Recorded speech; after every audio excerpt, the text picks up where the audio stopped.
बिस्मिल्लाहिर्रहमानिर्रहीम।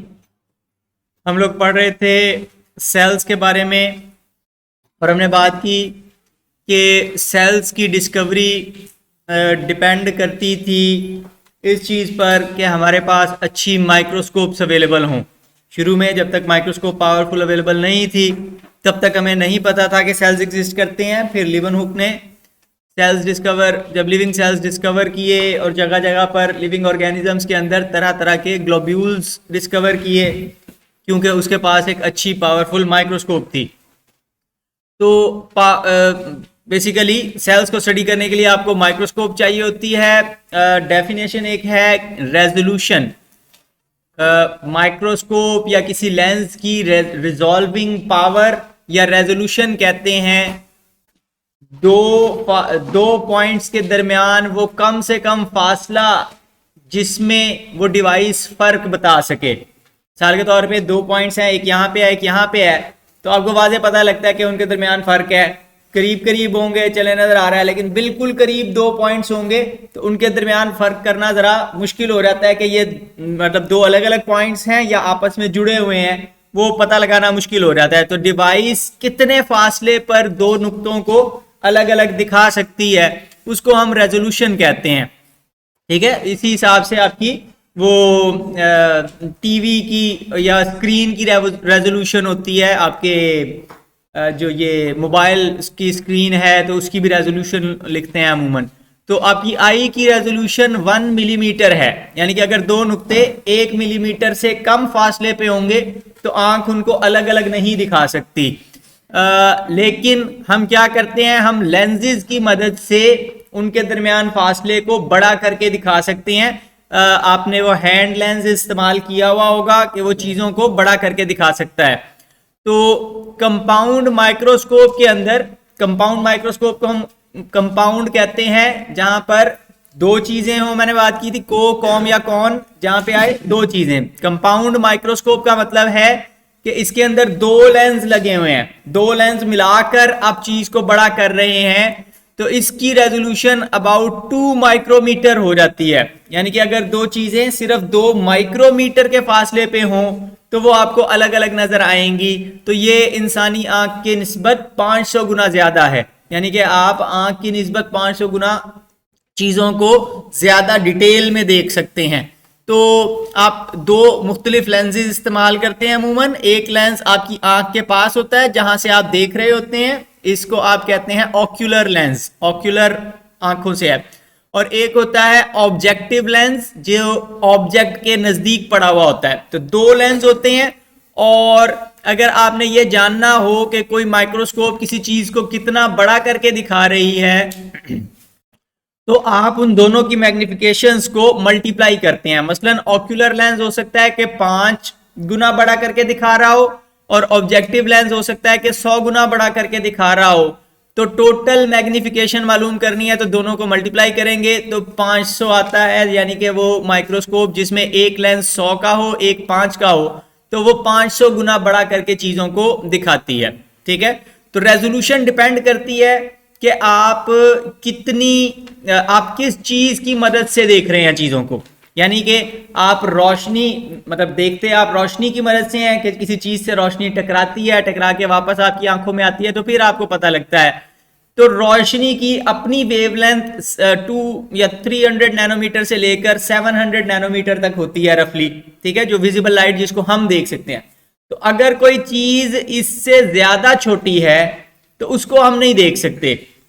ठीक है, यानी कि अगर कोई चीज इन वेवलेंथ से ज्यादा छोटी हो जाए तो उन चीजों को हम लाइट माइक्रोस्कोप की मदद से नहीं देख सकते। मिसाल के तौर पे प्लाज्मा मेम्ब्रेन है, तो बजाते खुद प्लाज्मा मेम्ब्रेन को देखना पॉसिबल नहीं होता क्योंकि वो बहुत बारीक है, वो मतलब चंद नैनोमीटर की, तो वो बहुत बारीक है और इस वजह से उसको देखना पॉसिबल नहीं रहता। यहाँ पे आपको रेजोल्यूशन का कॉन्सेप्ट दिखाने के लिए कि कुछ डॉट्स आप देखें तो ऐसे हैं कि उनके दरमियान बड़ा वाज़े फासला आपको पता लगता है। ठीक है, मिसाल के तौर पे ये माइक्रोस्कोप में आप देख रहे हैं तो इन डॉट्स के दरमियान फासला बड़ा क्लियर पता लगता है। लेकिन अगर कोई जगह ऐसी हो जहां पर दो डॉट्स बहुत ज्यादा करीब हैं तो अब वो चीज आपको अलग अलग नजर नहीं आ रही है बल्कि एक ही लाइन सी नजर आ रही है। तो इसका मतलब है कि ये चीज इतनी करीब है कि ये अलग अलग रिजॉल्व नहीं हो रही, आपको नजर नहीं आ रही क्लियरली। ठीक है। तो रिजॉल्विंग पावर बढ़ाने के लिए फिर हम रोशनी के बजाय इलेक्ट्रॉन्स को इस्तेमाल कर सकते हैं, ठीक है, क्योंकि इलेक्ट्रॉन्स की वेवलेंथ 2 से 4 एंगस्ट्रॉम तक हो सकती है, यानी कि वो बहुत कम है। तो हम बीम ऑफ इलेक्ट्रॉन्स किसी चीज के ऊपर डालते हैं, वो टकरा कर वापस आती है। अब हमारी आंखें इलेक्ट्रॉन्स को नहीं देख सकती, लेकिन हमने सेंसर लगाए हुए हैं, उन सेंसर्स के ऊपर पड़ती हैं और जहां जहां वो पड़ रही हैं उसकी बुनियाद पर इमेज बनता है और वो इमेज हमें स्क्रीन पर नजर आ जाता है। तो ये लाइट माइक्रोस्कोप की निस्बत भी 500 गुना ज्यादा रिजॉल्विंग पावर हमें मिल जाती है इससे, और हम चीजों को 2.5 लाख गुना तक बढ़ा करके देख सकते हैं, और फिर आप बहुत ज्यादा कॉम्प्लेक्स स्ट्रक्चर्स और ऑर्गेनेलीज वगैरह को इलेक्ट्रॉन माइक्रोस्कोप की मदद से देख सकते हैं। एक तरीका तो ये हो गया सेल्स को स्टडी करने का कि आप माइक्रोस्कोप के नीचे उनको लगाकर देखते हैं, अगर चीज बहुत छोटी है या हिस्से बहुत छोटे हैं तो उनको देखने के लिए आप इलेक्ट्रॉन माइक्रोस्कोप वगैरह इस्तेमाल करते हैं। आजकल उससे ज्यादा पावरफुल टेक्निक्स भी आ गई माइक्रोस्कोपी की, जिनमें इवन आप एटम्स को भी देख सकते हैं। उसके मुकाबले में एक और तरीकाकार ये है कि आप सेल के कंपोनेंट्स को अलग-अलग कर सकते हैं और एक कंपोनेंट को ज्यादा मिकदार में इकट्ठा कर लें और फिर उसको स्टडी किया जा सकता है। मिसाल के तौर पे राइबोसोम है, आप जानना चाहते हैं कि राइबोसोम किस चीज का बना हुआ है, तो आप सेल के सारे राइबोसोम्स अलग कर लें, फिर उनका केमिकल एनालिसिस वगैरह कर सकते हैं। तो इस प्रोसेस को कहते हैं फ्रैक्शनेशन। बुक के अंदर टर्म लिखी हुई है फ्रैक्शनेशन। फ्रैक्शन किसे कहते हैं? उसके हिस्से करना, टुकड़े करना, ठीक है। मतलब एक कंप्लीट रोटी है, फ्रैक्शन होगी रोटी की, तो इसका मतलब है कि वो आधी है या 1/3 है या 1/4 है, जितनी भी, ठीक है। तो फ्रैक्शंस कहते हैं हिस्सों, टुकड़ों को, कंप्लीट नंबर के हिस्से को फ्रैक्शन कहते हैं। तो सेल फ्रैक्शनेशन का मतलब है कि आप सेल के हिस्से या टुकड़े कर लेते हैं, यानी कि उसके कंपोनेंट्स को अलग-अलग कर लेते हैं। अब इसके लिए आप क्या करते हैं? इसके लिए आप सेल्स को होमोजेनाइज करते हैं। होमोजीनियस का मतलब होता है होमोजीनियस मिक्सचर, सुना हुआ है आपने, ठीक है। तो होमोजीनियस मिक्सचर किसे कहते हैं? ऐसा मिक्सचर जिसमें चीजें इवनली डिस्ट्रीब्यूटेड हो, इक्वली डिस्ट्रीब्यूट हो जाएं। तो नॉर्मली क्या होता है, मिसाल के तौर पे आपने एक सेल्स का सोल्यूशन ले लिया। मिसाल के तौर पे सेल्स का सोल्यूशन है आपके पास ब्लड के अंदर सेल्स तैर रहे होते हैं। अगर ब्लड को आप थोड़ी देर किसी चीज में रख दें तो क्या होता है कि वो रेड ब्लड सेल्स नीचे बैठना शुरू हो जाते हैं, ठीक है। तो वो नीचे रेड ब्लड सेल्स होंगे, ऊपर पानी होगा। तो उसके मुकाबले में होमोजीनियस मिक्सचर ऐसा मिक्सचर होता है जिसमें आपने सारी चीजें इक्वली डिस्ट्रीब्यूट कर दी हो, ये ना हो कि वो लहदा होता है। उसके लिए क्या करेंगे? उसके लिए आप जूसर ब्लेंडर में डाल के उनको ब्लेंड कर दें। ब्लेंडर देखा है ना, ठीक है, मिल्क शेक जिसमें बनाते हैं। तो उसके अंदर आपने सेल्स का सोल्यूशन डाला, उसको अच्छी तरह ब्लेंड कर दिया। अब जो कुछ सेल्स के अंदर था, सेल्स बर्स्ट हो जाएंगे, फट जाएंगे और वो बाहर आ जाएगा सारा, जिस तरह मिल्क शेक आप बनाते हैं। तो सेल मेम्ब्रेन्स को आप फाड़ देते हैं, चाहे वो आप वो ब्लेड की मदद से करें, चाहे आप उसे पीसें अच्छी तरह या जिस तरह भी, लेकिन मेम्ब्रेन्स के अंदर से मटेरियल आपने निकाल दिया, जो कुछ अंदर है वो सोल्यूशन में आ गया। अब आपका एक सोल्यूशन बन गया जिसके अंदर सारी चीजें इक्वली डिस्ट्रीब्यूटेड हैं, होमोजीनियस मिक्सचर बन गया वो, ठीक है। तो इसको कहते हैं होमोजेनाइजेशन, वर्ड वहां पे लिखा हुआ है। फिर अब इस सोल्यूशन को आप करते हैं डेंसिटी ग्रेडियंट सेंट्रीफ्यूगेशन। सेंट्रीफ्यूगेशन आपने पढ़ा हुआ है। सेंट्रीफ्यूज एक ऐसी मशीन होती है जिसके अंदर टेस्ट ट्यूब्स को रखकर तेजी से घुमाया जाता है, ठीक है। अब मिसाल के तौर पे आपने मिल्क शेक का ग्लास पिया है। कई दफा क्या होता है कि वो आपने सेब का मिल्क शेक बनाया और आप मिल्क शेक पी रहे हैं। अब जब मिल्क शेक खत्म होने लगता है तो ग्लास के आखिर में आपने देखा है बाज दफा बीज पड़े हुए होते हैं, ठीक है, यानी वो कटे नहीं थे, तो वो सबसे नीचे बैठे हैं। तो उसके मुकाबले में अगर आप वो मिल्क शेक का ग्लास रख के आधा घंटा भूल गए तो क्या होगा?